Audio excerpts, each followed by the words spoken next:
Hello friends, welcome to editorial analysis by simplified civil services. आज 21 अक्टूबर को एक single article discuss करेंगे। बहुत अच्छा आर्टिकल आया है डॉक्टर शशि थरूर का, द हिंदू में आर्टिकल है India choices in a world becoming bipolar again.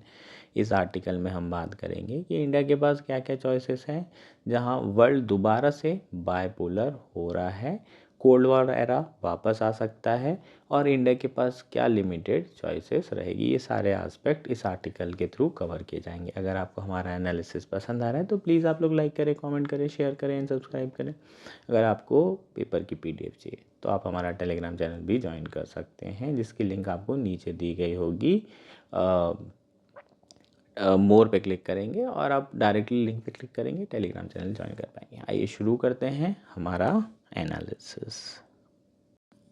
हमारा फर्स्ट आर्टिकल है India choices in world becoming bipolar again. यह आर्टिकल द हिंदू में आया है। GS2IR मेंस के पर्सपेक्टिव से, ऐसे के पर्सपेक्टिव से काफ़ी ज़्यादा इम्पॉर्टेंट आर्टिकल है और आर्टिकल डॉक्टर शशि थरूर का है, तो ऑब्वियसली जो इंटरव्यू एस्पिरेंट्स हैं उनके लिए भी बहुत ज़्यादा इम्पॉर्टेंट ये आर्टिकल होगा। सो वर्ल्ड धीरे धीरे वापस बायपोलर होते जा रहा है, उसमें इंडिया के पास क्या चॉइसेस रहेगी, इस पर यह आर्टिकल आया है।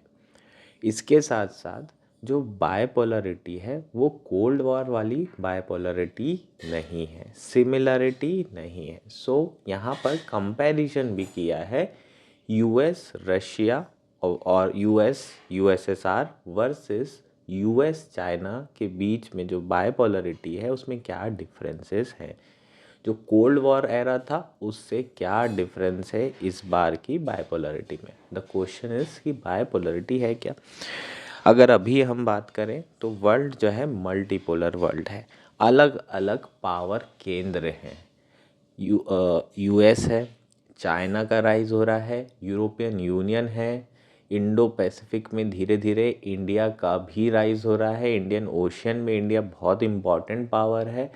सो अलग अलग हमें पावर देखने को मिल रही है और अलग अलग पावर्स के अपने अपने इंडिविजुअल व्यूज़ हैं। बायपोलर वर्ल्ड में क्या हुआ था, बायपोलर वर्ल्ड में दो बहुत बड़ी पावर्स बन गई थी और जो कि पूरे विश्व की, पूरी दुनिया की पॉलिटिक्स, मिलिट्री, सारी चीज़ों को इन्फ्लुएंस, इकॉनमी, सभी को इन्फ्लुएंस कर रही थी।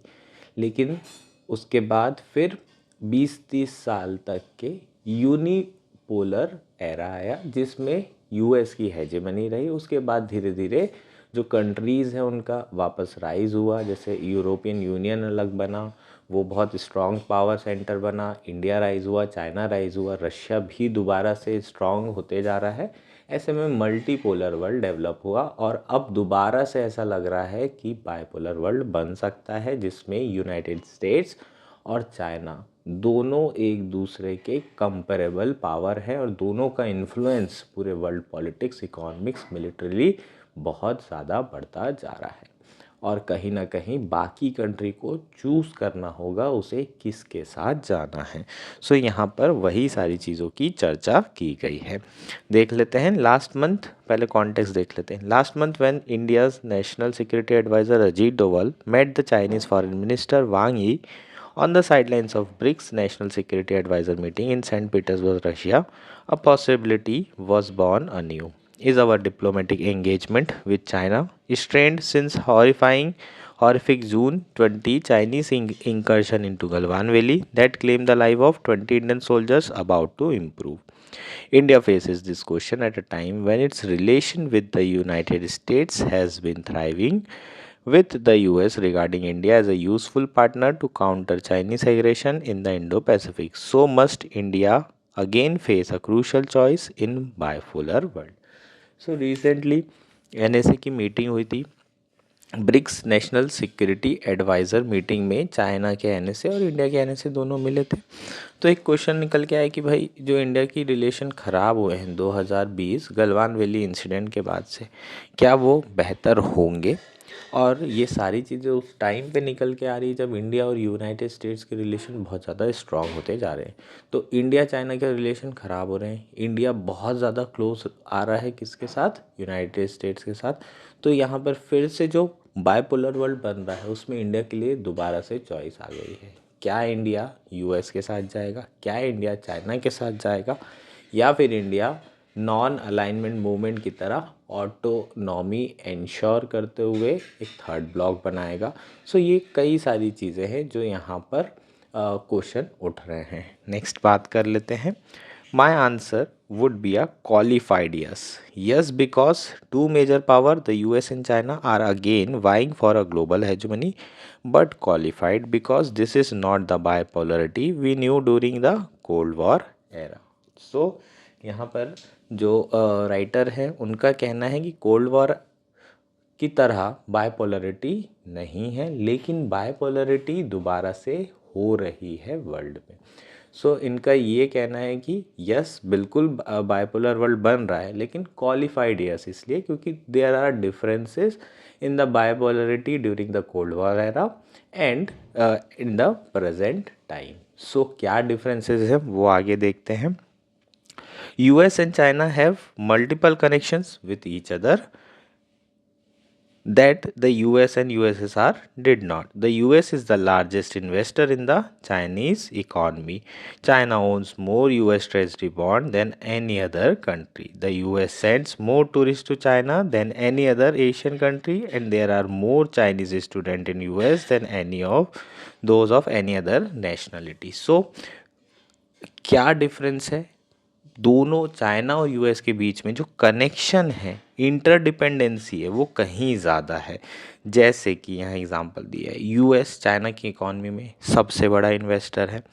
चाइना यूएस ट्रेजरी बॉन्ड सबसे ज़्यादा बॉन्ड होल्ड करता है। इसके अलावा यूएस से बहुत सारे टूरिस्ट चाइना जाते हैं और वहीं चाइना के स्टूडेंट बहुत सारे यूनाइटेड स्टेट्स पढ़ने जा रहे हैं। सो दोनों ही कंट्री एक दूसरे पर बहुत ज़्यादा इंटरडिपेंडेंस है, unlike USSR and United states. तो पहले जो है इन जो कोल्ड वॉर एरा था इसमें कनेक्शंस ऑलमोस्ट ना के बराबर था। This are the two power at odds but with multiple avenue of diplomatic dialogue and economic operation that simply did not exist during the cold war. So USSR और US के बीच में किसी भी तरह का कनेक्शन नहीं था, वहीं यूएस और चाइना के बीच में बहुत सारे कनेक्शंस हैं और बहुत सारे एवेन्यूज़ हैं जिसके थ्रू अपने इश्यूज़ को रिजॉल्व कर सकते हैं। डिप्लोमेटिक डायलॉग के थ्रू कर सकते हैं, इकोनॉमिक कॉपरेशन के थ्रू कर सकते हैं। सो दोनों की डिपेंडेंसी कहीं ज़्यादा है और यही एक सबसे बड़ा डिफरेंस है। नेक्स्ट बात करते हैं। China has supplanted US as a world leading manufacturing and industrial giant, rivaling it in economic size and exceeding its surpluses alongside challenging it in such a new technologies as 5G. So after decades of unchallenged America hegemony, another aspiring hegemon has emerged with the resources to challenge America dominance across the board and deploying a new assertiveness under Xi Jinping. So China का rise 2008 के बाद से, जब global financial crisis हुआ 2008 में जो recession आया उसके बाद से हो रहा है। जहां यूनाइटेड स्टेट्स की ग्रोथ ऑलमोस्ट कम होती जा रही, वहीं चाइना की ग्रोथ बहुत ज़्यादा हो रही। पिछले 3 डिकेड से 10% के अराउंड जो है ग्रोथ रही है। अभी रिसेंटली ग्रोथ कम होना शुरू हुई है चाइना की भी।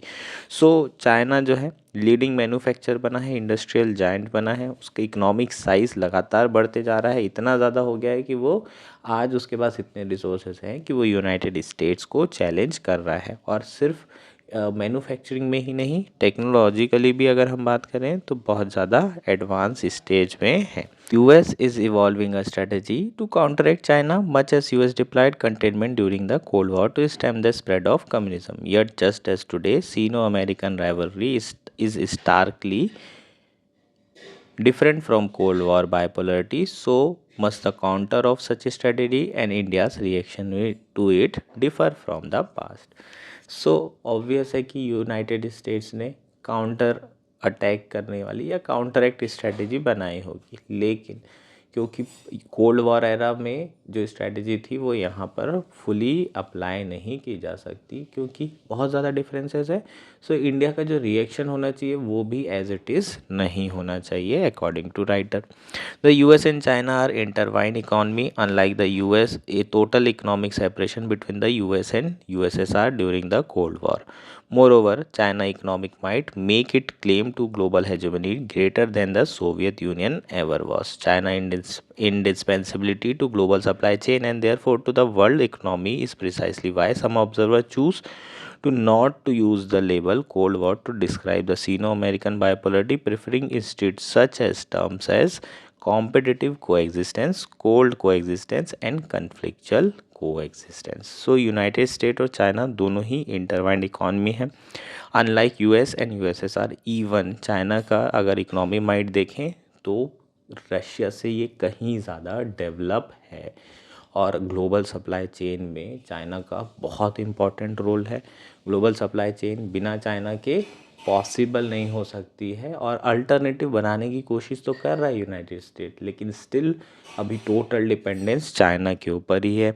सो ऐसे में जो चाइना है वो उसकी असर्टिवनेस बढ़ती जा रही है और वो कहीं ज़्यादा बड़ा हेजेमन है यूएसएसआर से या फिर रशिया से, जो कि चैलेंज कर रहा है यूनाइटेड स्टेट्स को। इसलिए बहुत सारे ऑब्जर्वर का कहना है कि इसे हम कोल्ड वॉर नहीं बोल सकते, इसे हम ये बोल सकते हैं जो राइवलरी है सीनो अमेरिका बाइपोलरिटी को कॉम्पिटिटिव कोएग्जिस्टेंस। दोनों को कोएग्जिस्ट करना ही पड़ेगा क्योंकि दोनों की ज़रूरत है। यूएस को भी चाइना की ज़रूरत है और चाइना को भी यूएस की ज़रूरत है। कुछ लोगों ने कहा कि कोल्ड कोएग्जिस्टेंस नाम दे सकते हैं और कन्फ्लिक्चुअल कोएग्जिस्टेंस, कहीं ना कहीं ये कोएग्जिस्टेंस है, मतलब दोनों एग्जिस्ट कर सकते हैं लेकिन दोनों में कन्फ्लिक्ट चलता रहेगा। It was in recognition of this that the America rhetoric shifted from decoupling from China suggesting severance of ties to derisking which implies curbing risk while avoiding a hostile estrangement. So इसी चीज़ को recognise करते हुए America ने जो rhetoric है वो shift किया है डीकपलिंग फ्रॉम चाइना से डी रिस्किंग, है ना। कंप्लीटली डीकपल नहीं कर सकते क्योंकि डिपेंडेंसी बहुत ज़्यादा है चाइना के ऊपर, तो पूरी तरीके से चाइना से जो इंटीग्रेशन है वो ख़त्म नहीं हो सकता, लेकिन डी रिस्क किया जा सकता है। कोशिश की जा सकती है कि सिर्फ और सिर्फ चाइना पे डिपेंडेंसी ना हो, अल्टरनेटिव कंट्री तैयार की जाए, है ना। China plus one strategy US की है जिससे इंडिया को बेनिफिट हो सकता है, वो हमने कई बार डिस्कस किए हैं। ग्लोबल सप्लाई चेन में एक और कंट्री ऐसी बनाई जाए जिस पर ज़्यादा भरोसा किया जा सके और जो कि लाइक माइंडेड कंट्री हो, जहाँ डेमोक्रेसी वैल्यूज़ हो।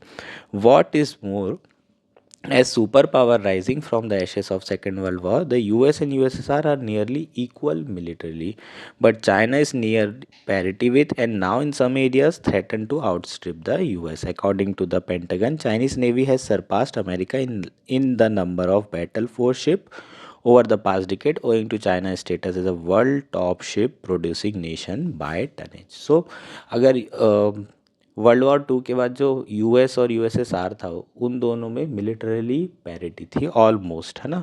लेकिन यहाँ पर चाइना और यूएस में पैरिटी तो है, इवन कुछ जगह में तो कुछ ऐसा फील्ड है जहाँ पर चाइना यूएस को सरपास कर रहा है, जैसे कि बैटल फोर्स शिप्स बनाने में जो चाइना है वो आगे बढ़ चुका है और 2027 तक के लार्जेस्ट एयर फोर्स भी बन सकता है पूरे दुनिया में। सो बहुत सारे लोग इंडिया के जो कंपेयर करते हैं कि अगर वॉर हो जाएगी तो इंडिया 1962 वाला नहीं है, वो डिफरेंस नहीं है। इनफैक्ट आज भी इंडिया और चाइना में बहुत ज़्यादा डिफरेंस है, गैप अभी भी बहुत बड़ा है। सो जो बहुत ज़्यादा जिंगोइज़म और हाइपर नेशनलिज्म के कारण टीवी चैनल में चलाते हैं हम तो ये कर देंगे वो कर देंगे, ये बिल्कुल भी सही नहीं है। अभी बहुत ज़्यादा डिफरेंस है। इंडिया को अभी अपना स्ट्रेंथ बढ़ाने पर, अपनी इकोनॉमी स्ट्रॉन्ग करने पर फोकस करना चाहिए। एट द सेम टाइम अपने जो इश्यूज़ हैं उसको प्रॉपरली रखना चाहिए और अपने जो भी बॉर्डर डिस्प्यूट है ना, उसको इंडिया इतना तो है पावर कि उसको रिजॉल्व कर सकता है, स्टेटस को बना के रख सकता है। अभी इंडिया को स्टेटस को बनाने पे फोकस करना चाहिए रेदर देन कि आप उनकी टेरिटरी में जाएं और अटैक करें। सो अभी इतनी स्ट्रेंथ इंडिया के पास ज़रूर है। In tussling with the USSR, America also aimed to establish the primacy of capitalism over communism, liberal democracy over single party authoritarianism. The Sino-America competition, however, is not about ideology. So next difference क्या है? दोनों के बीच में यार ideological difference नहीं है। ऐसे देखा जाए तो पॉलिटिकली कम्युनिस्ट कंट्री है चाइना भी, लेकिन चाइना पूरे दुनिया में कम्युनिज्म बढ़ाना नहीं चाहता, बस उसे अपनी हेजेमनी से मतलब है। चाइना का जो है रूल होना चाहिए, बस उससे कोई मतलब नहीं कि आप वो कम्युनिज्म के थ्रू हो या डेमोक्रेसी के थ्रू हो। वो अपना इन्फ्लुएंस कैसे बढ़ा रहा है? इकोनॉमिक पावर के थ्रू। रशिया के पास वो इकोनॉमिक पावर नहीं थी, इसलिए वो आइडियोलॉजी के थ्रू ये सारी चीज़ें करना चाहता था। तो यहाँ पर आइडियोलॉजिकल डिफरेंस भी नहीं है दोनों कंट्रीज़ में। चाइना को कोई मतलब नहीं तुम्हारे यहाँ डेमोक्रेसी हो, तुम्हारे यहाँ कम्युनिज्म हो। वो सिर्फ पैसा देता है और तुम्हारे कंट्री को खूब सारा पैसा देगा, खूब सारा लोन देगा, तुम्हें डेब्ट में डाल देगा और उसके बाद तुमको यूज़ करेगा अपने हिसाब से। सो जो यूनाइटेड स्टेट्स है जो कि इस राइवलरी को आइडियोलॉजिकल बनाने की कोशिश कर रहा है, वो हेल्पफुल नहीं होने वाला है। इवन जो यूरोपियन यूनियन है वो भी इन सारी चीज़ों को बाय नहीं कर रहा है ना। ये जो राइवलरी है ऑटोक्रेसी वर्सेस डेमोक्रेसी, जो यूनाइटेड स्टेट्स के प्रेसिडेंट बनाना चाह रहे हैं इस राइवलरी को, वो यूरोपियन यूनियन भी है ना इस आइडिया को नहीं मान रहा है। सो बाय एंड लार्ज जो डिफरेंस है USSR, US and US China bipolarity में, वो आइडियोलॉजिकल भी है। पहले वाला जो कोल्ड वॉर एरा के समय था बहुत ज़्यादा आइडियोलॉजी से इन्फ्लुएंस था, और ये वाला जो बायपोलरिटी है आइडियोलॉजी से बिल्कुल भी इन्फ्लुएंस नहीं है। What also makes the Sino-American rivalry distinctive is that Russia, the successor state to USSR, is never far from action. Russia can play menacing role in today's brewing bipolarity. एक और जो issue है वो ये है कि रशिया भी अभी इसमें एंटर हो रहा है धीरे धीरे इस बायपोलरिटी में, और किसके तरफ जा रहा है? ऑब्वियसली चाइना की तरफ जा रहा है। Given its size, abundant natural resources and immense stockpile of nuclear weapon, it outranks most middle power. So ऐसा नहीं है कि रशिया के पास बिल्कुल भी अभी पावर नहीं बची है।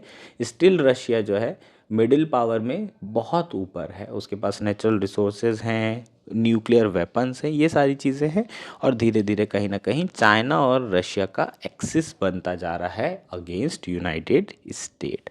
और बहुत सारे लोगों ने इसे डिफाइन किया है अपने वर्ल्ड को एज अ 2.5 पावर वर्ल्ड, जहाँ यूनाइटेड स्टेट 1, चाइना 1 और रशिया को हाफ पावर कहा जा रहा है, क्योंकि ऑब्वियसली रशिया फुल पैरिटी पे नहीं है यूनाइटेड स्टेट के। दो China has no allies only client it emerging nexus with Russia, North Korea and Iran could yet pose challenges from Taiwan to South China Sea। China के ज़्यादा allies नहीं है, ज़्यादातर क्लाइंट्स ही हैं, लेकिन धीरे धीरे रशिया, नॉर्थ कोरिया और ईरान तीनों क्या बन रहे हैं? अलाइज बन रहे हैं, और बहुत बड़ा चैलेंज पोज कर सकते हैं ये ताइवान से लेके साउथ चाइना सी तक। नाउ हमारे लिए इम्पॉर्टेंट क्या है यहाँ से यार? इंडिया वाला जो पोर्शन है, यहाँ ये वाली चीज़ें आपको पूछी जा सकती है। The greatest consequence of this geopolitical turn has been the creation of entirely new canvas Indo Pacific. So क्या जो है कॉन्सिक्वेंस हुए हैं इस बायपोलर वर्ल्ड के? इंडो पैसिफिक एक नया क्रिएशन हुआ है, एक नया टर्म का क्रिएशन हुआ है, एक नए जोग्राफी पर सारे डेवलपमेंट हो रहे हैं। A term encompassing 3 overlapping development, this are China goal of creating blue water navy. So सबसे पहला जो गोल है वो है चाइना का ब्लू वाटर नेवी का, जो हाई सीज़ है उस पर अपना पावर प्रोजेक्ट करना चाहता है, और उसके साथ साथ ट्रांस कॉन्टिनेंटल इकोनॉमिक जायंट बनना चाहता है। दूसरा, India emergence as a possible counterbalance to China. So दूसरी चीज़ जो हुई है वो ये कि इंडिया को as a counter balancing power की तरह देखा जा रहा है इंडो पैसिफिक में। और थर्ड क्या है? The role that US will play in shaping the counter of seemingly inevitable shift in power from west to east, from the Atlantic to Indian and Pacific ocean. So United States पहले ज़्यादातर waste में घुसे रहते थे, अब इन्हें east में आना पड़ेगा, क्योंकि जो पावर थिएटर है, जो पावर पॉलिटिक्स है, वो अटलांटिक से इंडो पैसिफिक शिफ्ट हो चुकी है। ये 3 चीज़ें हुई हैं चाइना के राइज से।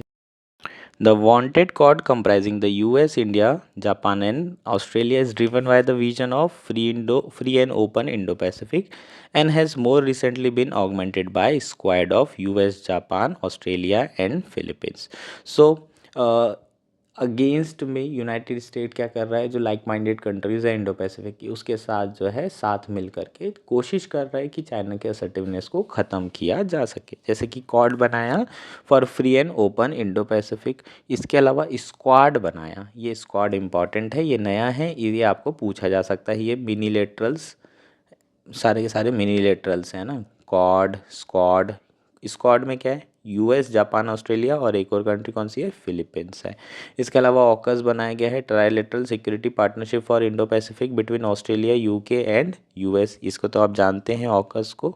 सो Indo Pacific arena symbolises the realignment of traditional alliances and geopolitical theatre. So धीरे धीरे आप देख रहे हैं कि वापस ट्रेडिशनल अलाइंसेस का रीअलाइनमेंट हो रहा है, वापस कंट्रियाँ एक दूसरे के साथ मिल रही हैं, क्योंकि चाइना का राइज हुआ है और उसकी असर्टिवनेस बढ़ी है। उसी को काउंटर करने के लिए सारी चीज़ें हो रही है, और जियोपॉलिटिकल थिएटर भी चेंज शिफ्ट कर गया है, अटलांटिक से वेस्ट से ईस्ट में आ गया है। अब इंडिया के बारे में बात कर लेते हैं। With the Indo-Pacific emerging as a crucible of clashing Chinese and American ambitions, India deepening ties with the US and the Quad bristle with both challenges and opportunity. So Indo-Pacific जो है नया थिएटर बन चुका है। China के साथ India के जो रिलेशन है वो ख़राब हो रहे हैं, क्वाड और यूएस के साथ रिलेशन डीपन हो रहे हैं, और कहीं ना कहीं ये जो सिचुएशन इंडिया के लिए चैलेंज और अपॉर्चुनिटी दोनों लेकर आती है। We can not forget that only we and not the other member of the quad face a land threat from the China. ये चीज़ बिल्कुल नहीं भूलना है कि क्वाड में सिर्फ हम हैं जो कि लैंड थ्रेट फेस कर रहे हैं, चाइना के साथ बॉर्डर डिस्प्यूट फेस कर रहे हैं, बाकी लोग नहीं है। चाइना जापान के साथ है ज़रूर डिस्प्यूट, लेकिन इतना ज़्यादा नहीं है जितना इंडिया और चाइना के साथ में है। So we must not deterred from safeguarding our sovereignty by restoring the status quo ante along the India-China border, engaging with the China's economically, where we must boosting our military deterrence and promoting our geopolitical and economic interest on our own terms. So India को ये चीज़ ध्यान रखना होगा कि cord के रंग में बह ना जाए, है ना। यूएस का तो काम ही यही है, इंडिया को अपना जो है चाइना इंडिया का जो बॉर्डर है उसमें इंश्योर करना है कि स्टेटस को वापस आए गलवान वैली के पहले वाला, अपनी सॉवरेनिटी रिस्टोर करनी है, चाइना के साथ इकोनॉमिकली एंगेज करना है जहां इंडिया चाहता है, और अपना मिलिट्री डिटरेंस, मिलिट्री पावर को बढ़ाना है, और अपना जियोपॉलिटिकल और इकोनॉमिक इंटरेस्ट जहाँ सर्व हो रहा है वो स्टेप लेनी है। ठीक, सो स्ट्रेटेजिक ऑटोनॉमी इंडिया को रखनी होगी। ज़रूरी नहीं है कि क्वाड में आ गए तो सिर्फ चाइना के अगेंस्ट में ही बोलना है। इंडिया को कोशिश करना है कि वो बायपोलर कंटेस्ट में एक पॉन की तरह यूज़ ना हो। ठीक है, जैसे बहुत सारी कंट्री पिछले कोल्ड वॉर एरा में हुई थी। ये हमारा कंप्लीट आर्टिकल है, बहुत अच्छा आर्टिकल है। होपफुली ये सारी चीज़ें आपको क्लियर हो गई होगी। डिफरेंसेस आपको पूछे जा सकते हैं यार, स्पेशली इंटरव्यू जैसी चीज़ों में ये सारी चीज़ें पूछी जा सकती है कि कैसे आज की बायपोलरिटी कोल्ड वॉर एरा की बायपोलरिटी से बहुत ज़्यादा अलग है। PSIR के बच्चों के लिए तो बहुत ही मैंडेटरी ये आर्टिकल है। That's it for today. Thank you and enjoy your